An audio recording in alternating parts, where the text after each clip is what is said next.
একজন বিশ্ববিদ্যালয়ের শিক্ষক বেগম রোকেয়াকে কাফের মোরতাদ বলেছেন। বেগম রোকেয়া সম্পর্কে আপনার মন্তব্য জানতে চাই।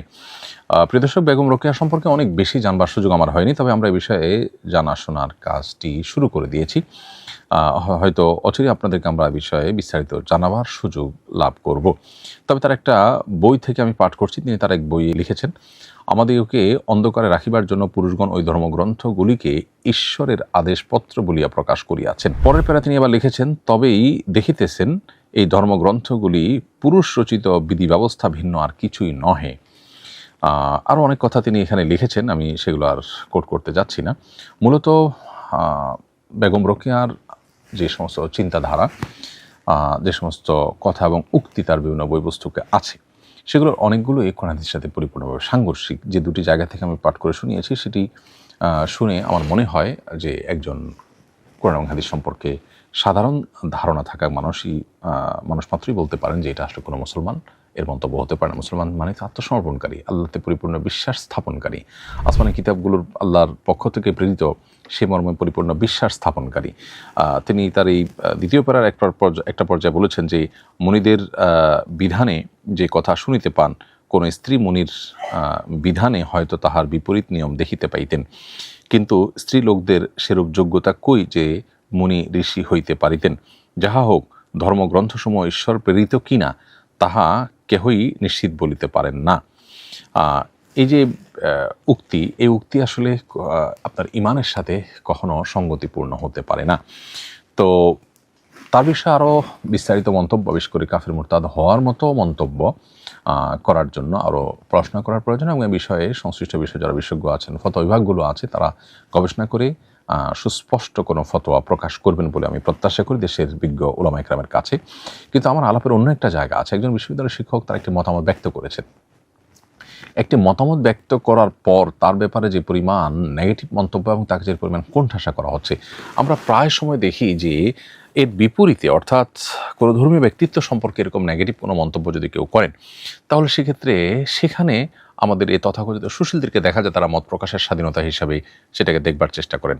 তাহলে একজন বিশ্ববিদ্যালয়ের শিক্ষক তার একটি মত ব্যক্ত করেছেন, আপনি সেটা সাথে ডিবেট করেন বা সেটাকে অস্বীকার করেন, কিন্তু এর জন্য তার আপনি এক হাত নিচ্ছেন, তার 14 গোষ্ঠী উদ্ধার করছেন, এর কারণটা কি?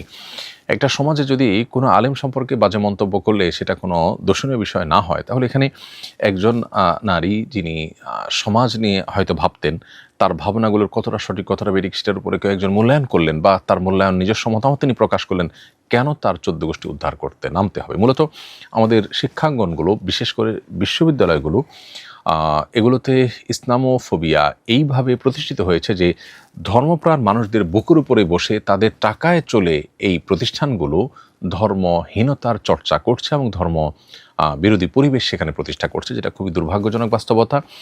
এবং এই দুর্ভাগ্যজনক অধ্যায়ের বিরুদ্ধে আমাদের কাজ করতে হবে এবং আমাদেরকে এখানে যথেষ্ট অবদান রাখবার সুযোগ আছে। এবং এই নতুন বাংলাদেশে অন্তত ইসলামোফোবিয়া কোনো অবস্থাতে শিক্ষা প্রতিষ্ঠানগুলোতে থাকতে পারে না। আপনি বাংলাদেশের ভূখণ্ডে থেকে বাংলাদেশের মানুষের চিন্তা চেতনা আদর্শ পরিপন্থী কাজ করবেন, কেউ ধর্ম পালন করতে চাইলে, কেউ ধার্মিক হতে চাইলে তাকে কোণঠাসা করবেন, তার ব্যাপারে আপনি মত প্রকাশের কোনো স্বাধীনতা রাখবেন না, এই অবিচার কখনো মেনে যায় না। বিধায় এই শিক্ষক, যার ব্যাপারে এখন আপনার অনেক বেশি নেগেটিভ মন্তব্য এক শ্রেণীর মানুষ করছেন, আমরা দেখছি, আমাদের উচিত তার পাশে দাঁড়ানো এবং তার ব্যাপারে কোনো প্রকার অবিচার হলে সেটার বিরুদ্ধে প্রতিবাদ জানানো এবং তার সহযোগিতা করা, এই ব্যক্তির সহযোগিতা করা এবং তার এই মত প্রকাশের স্বাধীনতার পক্ষে কথা বলা, এটা আমাদের কর্তব্যের অংশ। নলকূপের জন্য খোঁড়া গর্তে পড়ে মারা গেল শিশু সাজিদ, এই মৃত্যুর দায় কার উপর? আমাদের দেশে এই ধরনের মৃত্যুর দায় সাধারণত কাউকে কখনো নিতে দেখা যায় না। এর কারণ কি এবং প্রতিকার উপায় কি? ভাই আমার, আমরা সবাই কম বেশি জানি যে অত্যন্ত মর্মান্তক একটি ঘটনা গতকাল ঘটেছে, যে প্রায় 32 না 33 ঘন্টা যেন বেশ গভীর একটা গর্তের মধ্যে পড়ে একটা শিশু, ছোট বাচ্চা মানুষ, সে তিলে তিলে মারা গেছে এবং দমকল বাহিনীর লোকেরা, আমাদের ফায়ার সার্ভিসের লোকেরা তাকে উদ্ধার করেছেন এবং পরে ডাক্তার তাকে মৃত ঘোষণা করেছে। এই ঘটনাগুলো বাংলাদেশে কিন্তু অহরহ ঘটে। বেশ কিছুদিন আগে একজন হিন্দু ধর্মাবলম্বী কেউ একজন, সম্ভবত তিনি যাচ্ছেন কারোর বাসার ছাদ থেকে বা উপর থেকে টপ করে তার মাথার উপরে তিনি জায়গা মারা গেছে। এই যে মৃত্যুগুলো হয়, যার যায় সে বুঝে। এই যে বাচ্চাটা গেল, তার বাবা মার কাছে কেমন লাগছে, তারা কতটা কষ্টের মধ্যে 32 ঘন্টা পার করেছেন। বাচ্চা সম্ভবত 120 ফুট বা আরো গভীর কোনো গর্ত, এই গর্তের মধ্যে পড়ে আছে এবং তিলে তিলে মারা যাচ্ছে। এই যে নির্মমতা, এটা কোনো সভ্য সমাজে গ্রহণযোগ্য হতে পারে না। ইসলাম বলে, প্রচলিত আইন বা মানুষের কমন সেন্সও বলে, মানুষের এই ধরনের মৃত্যুর দায় কাউকে না কাউকে নিতে হয়। এই গর্ত যিনি করেছেন দায় তাকে নিতে হবে। সে কে সেটা বড় কথা না। যে গর্ত করেছেন, আপনি গর্ত করেছেন নলকূপ খনন করার জন্য, খুব ভালো কথা।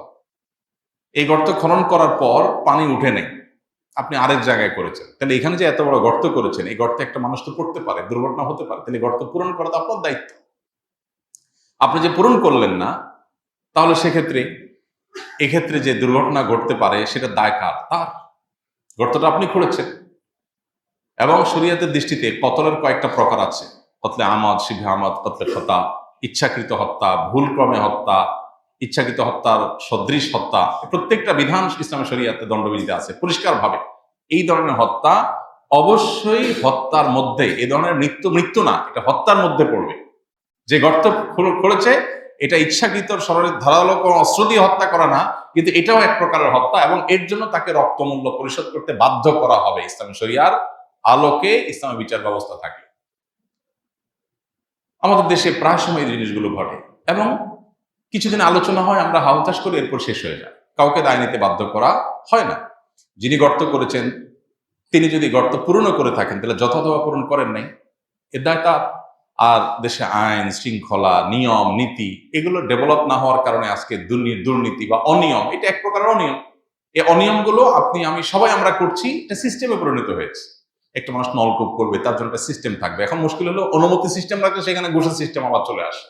কবে যে আমাদের দেশে এগুলো দূর হবে একমাত্র আল্লাহ তাআলা ভালো জানেন। অতএব শরিয়ার বিচার ব্যবস্থা বলেন আর মানুষের কমন সেন্স বলেন বা প্রচলিত আইন বলেন, সব ক্ষেত্রেই কিন্তু এই ধরনের মৃত্যুর জন্য কাউকে না কাউকে অবশ্যই দায় নিতে হবে, দায় নিতে বাধ্য করা হবে।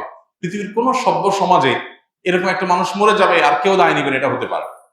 অনেক সময় দেখা যায় আমাদের বিভিন্ন সরকারি বেসরকারি বিভিন্ন প্রতিষ্ঠান গর্ত করে রেখে দেয়। আপনি গর্ত করেছেন, গর্তের মুখে কিছু দেন, বেড়া দেন, সাইনবোর্ড লেখেন, সাইন দেন, সিগন্যাল দেন, আপনি কোনো কিছু করছেন না, তাহলে এখানে যেই বিপদ হবে সেই বিপদের দায় আপনাকে নিতে হবে। এবং এই দায় নিতে বাধ্য করার কালচার প্রতিষ্ঠিত না হলে এগুলো থামবে না। আজকে বাচ্চা মারা গেছে, কালকে আপনারটা মারা যাবে, পরশু হয়তো আপনি এটা মুখোমুখি হবেন।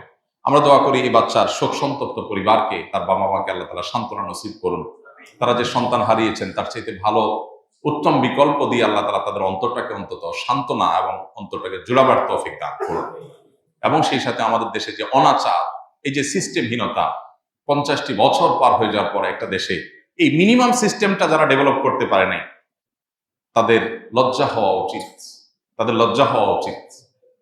টাকা নাই, পয়সা নাই, অন্যান্য দেশের মতো স্বর্ণের খনি নাই, তেলের খনি নাই, বুঝলাম, কিন্তু সিস্টেমটা ডেভেলপ করার জন্য তো স্বর্ণের খনির প্রয়োজন হয় না। এতটুকু প্রয়োজন পর্যন্ত আমাদের দেশে পূরণ হয় নাই।